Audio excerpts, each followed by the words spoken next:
Маникюрът ми потресава. Незабавно трябва... Помогнете ми! Помощ! Ало, полицията ли? Моля ви се, помогнете ми, отвлякоха приятелката ми! Имаме спешен случай. Отвлечено момиче. Пусни ме!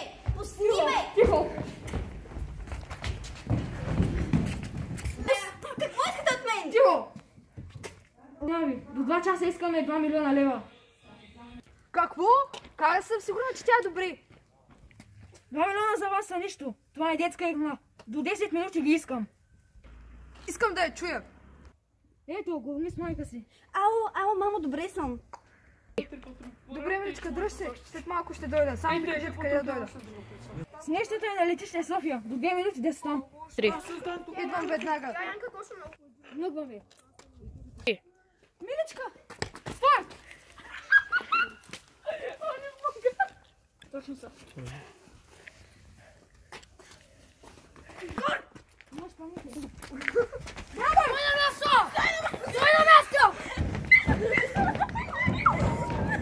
Прости ли сте?